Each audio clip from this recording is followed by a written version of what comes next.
Brigadier M Sakhawat Hossain, তার একটা দপ্তরের একটা নাটকীয় পরিবর্তন হয়েছে। তিনি স্বরাষ্ট্র উপদেষ্টা ছিলেন। আসসালামু আলাইকুম দর্শক মণ্ডলী, অবশেষে যে গুঞ্জন ছিল স্বরাষ্ট্র উপদেষ্টা সাবেক brigadier general M Sakhawat Hossain পদত্যাগ করছেন, সেটা কিন্তু সত্য হলো। তিনি পদত্যাগ করেছেন কিনা, তবে নতুন স্বরাষ্ট্র উপদেষ্টা হিসেবে কিন্তু নিয়োগ পেয়েছেন সাবেক lieutenant colonel M Jahangir Alam, M নয়, শুধু জাহাঙ্গীর আলম চৌধুরী।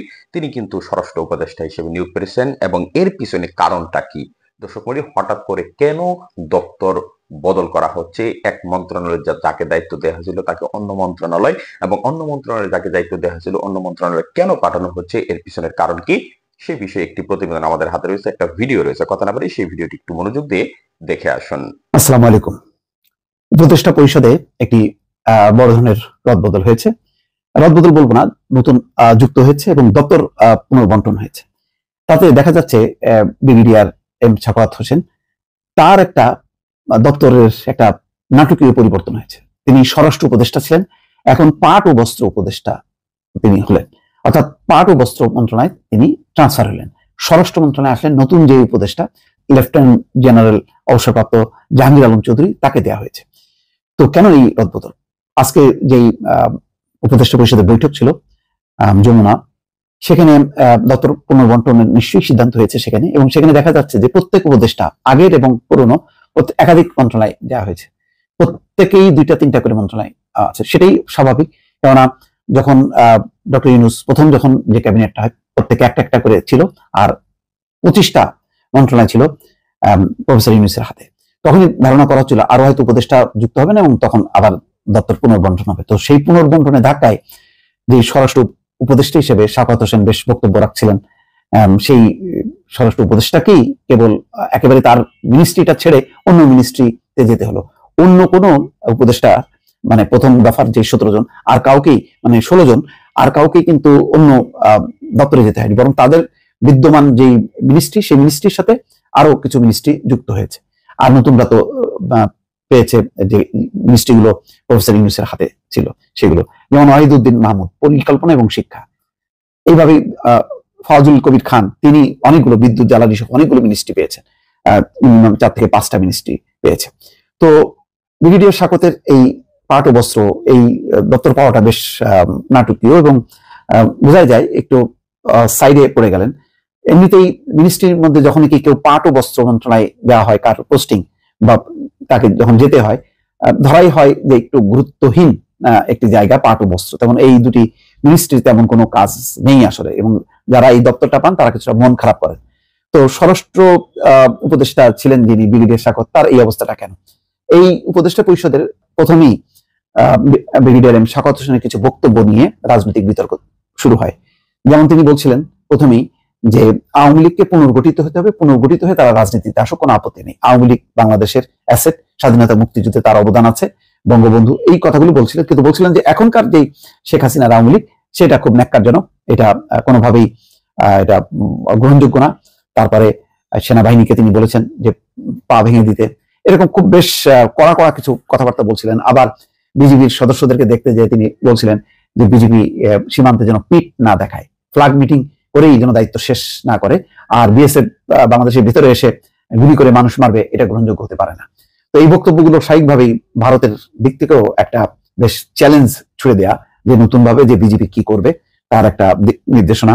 অন্যদিকে রাজনৈতিক অঙ্গনে তার এই বক্তব্য যথেষ্ট ঝড় তোলে, এবং রুহুল কবির রিজভীর নেতৃত্বে রাতেই একটা বিক্ষোভ মিছিল হয়, তাকে অপসারণের দাবি জানানো হয়।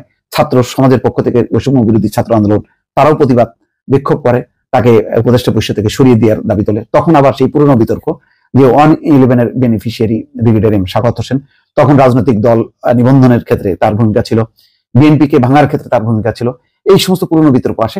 যদিও ব্রিগেডিয়ার সাখাওয়াত খুব দ্রুত দুঃখ প্রকাশ করে তার ওই রাজনৈতিক বক্তব্যের জন্য, তিনি আবার এই গত কয়েকদিন আলোচনা ছিল না। কিন্তু নিশ্চয়ই ভিতরে ভিতরে তোলপাড় হচ্ছিল, ভিতরে ভিতরে নিশ্চয়ই এমন কোন পরিস্থিতি তৈরি হলো, কেবলমাত্র তার ক্ষেত্রেই দেখা গেল যে তাকে তার যেই প্রথম যে দপ্তর ছিল স্বরাষ্ট্র মন্ত্রণালয়, সেটা ছেড়ে দিয়ে তাকে একেবারে চলে যেতে হলো পাট এবং বস্ত্রে।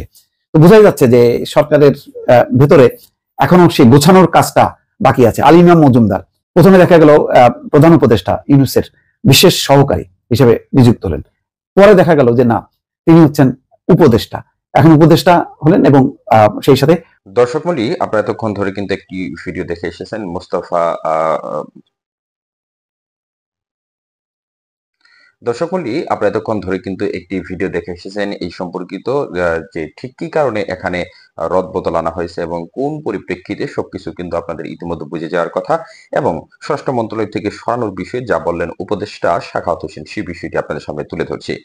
অন্তর্বর্তী সরকারের আরো 4 উপদেষ্টা শপথ গ্রহণ করেছেন শুক্রবার 16 আগস্ট। এই আয়োজনের পর পুরানো উপদেষ্টাদের মধ্য থেকে 8 জনের দপ্তর পুনর্গঠন করা হয়। সে অনুযায়ী স্বরাষ্ট্র মন্ত্রণালয় থেকে সরিয়ে ব্রিগেডিয়ার জেনারেল অবসরপ্রাপ্ত এম সাখাওয়াত হোসেনকে বস্ত্র ও পাট মন্ত্রণালয়ে পাঠানো হয়েছে। এতে মন খারাপের কিছু নেই জানিয়ে এম সাখাওয়াত হোসেন গণমাধ্যমকে বলেছেন, আমরা যতটুকু কারো সাধ্য ছিল করে আসছি, এখন যেখানে দিয়েছে সেখানে কাজ করতে পারলে করব, আর অপারগ হলে চলে যাব। গত 12ই আগস্ট এম সাখাওয়াত হোসেন আন্দোলনের মুখে ক্ষমতা ছাড়া আওয়ামী লীগকে গন্ডগোল না পাকিয়ে দল গোছানোর পরামর্শ দেন। তিনি বলেন, এটা অনেক বড় পার্টি, একসময় বাঙালিদের ভরসার জায়গা ছিল। 52-69-এর গণ আন্দোলন ও স্বাধীনতা যুদ্ধে অবদান ব্যক্তিগত কারণে নষ্ট করবেন না। তিনি বলেন, এমন কিছু করবেন না যাতে জীবন বিপন্ন হয়। রাজনৈতিক দল হিসেবে গুছিয়ে নিন, জনগণ ভোট দিলে ভোটে যাবেন। প্রতি বিপ্লবের স্বপ্ন দেখলে হাজার হাজার মানুষের রক্ত ঝরবে। ভারতে থাকা সাবেক প্রধানমন্ত্রী শেখ হাসিনাকে দেশে ফেরার পরামর্শ দিয়ে আরো বলেছিলেন, আপনি ভালো থাকেন, আবার আসেন, গন্ডগোল পাকানোর মানে হয় না, এতে লাভ হবে না, লোকজন আরো খেপে উঠবে। এই বক্তব্যের প্রতিবাদে জানাই বৈষম্য বিরোধী ছাত্র আন্দোলন বিক্ষোভ সমাবেশ সমন্বয়ক হাসনাত আব্দুল্লাহ বলেন, উপদেষ্টাদের কেউ কেউ খুনিদের পুনর্বাসনের বক্তব্য দিচ্ছেন। ছাত্র জনতার অভ্যুত্থানের মধ্য দিয়ে উপদেষ্টা হয়েছেন আপনি। দর্শক মণ্ডলী, আপনারা কিন্তু শুনলেন যে তিনি কি বলেছেন এবং সাখাওয়াত হোসেন কি বলার কারণে পরিপ্রেক্ষিতে আন্দোলন শুরু হয়েছে। তিনি মূলত বলেছিলেন যে আহ, এক কথায় বলতে গেলে তিনি শেখ হাসিনার পুনর্বাসনের যে একটা প্রক্রিয়া সেটাতে তিনি মানে কথা বলেছিলেন, এবং তিনি আওয়ামী লীগের অনেক প্রশংসা করেছিলেন। এটা একটা বড় দল, 52, 69, 71 এই দলের অনেক অবদান রয়েছে, গণমানুষের দল, আপনারা ভোটের মাঠে আসুন। এ সকল তারা যে প্রতি বিপ্লব ঘটাতে চেয়েছিল সেটাতে নাকচ করে দিয়ে তিনি বলেছিলেন, পরামর্শ দিয়েছিলেন যে আপনারা ভোটের জন্য প্রস্তুত দিন। শেখ হাসিনাকে বলেছেন আপনি দেশে ফিরে আসেন, এবং বৈষম্য বিরোধী ছাত্র আন্দোলনের নেতারা কিন্তু তখনই খেপে উঠে এবং সরাসরি হুমকি দিয়ে বসে যে আপনি খুনি শেখ হাসিনাকে পুনর্বাসনের ব্যবস্থা করছেন, এবং এটা কিন্তু হাসনাত আব্দুল্লাহ নামে যে একজন একদম উল্লেখযোগ্য সমন্বয়কদের মধ্যে উল্লেখযোগ্য, তিনি কিন্তু সরাসরি হুমকি দিয়ে বসেন এবং তিনি বলেন যে আমরা যাদেরকে উপদেষ্টা বানিয়েছি ইচ্ছা মাফিক আমাদের ইচ্ছাতেই উপদেষ্টা হয়েছেন, এবং আমরা ইচ্ছা করলে আপনাদেরকে টেনে গদি থেকে নামাতে পারে।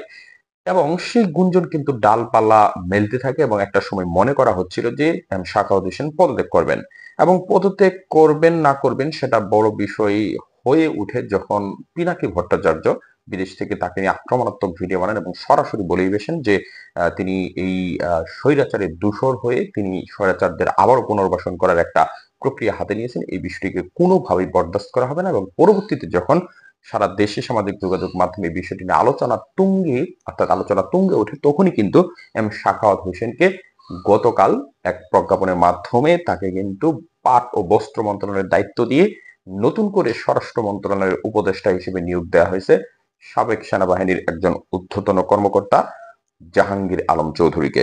দর্শক মূল্য, এই বিষয়টিকে আপনারা কিভাবে দেখছেন, যে এই যে হঠাৎ করে এই সিদ্ধান্ত নেওয়া হলো, এতে আপনাদের মতামত কি? কাজটা কি ভালো হয়েছে না খারাপ হয়েছে সেটি অবশ্যই আপনার সুচিন্তিত মতামতের দ্বারা কমেন্ট বক্সে লিখে জানাবেন। আর পরবর্তী আপডেট পেতে যারা এখন পর্যন্ত আমাদের এই চ্যানেলটিকে সাবস্ক্রাইব করেননি, চ্যানেলটিকে সাবস্ক্রাইব করে 5 টাকা বেল আইকনটি বাজিয়ে সাথেই থাকবেন। ধন্যবাদ সবাইকে। আসসালামু আলাইকুম।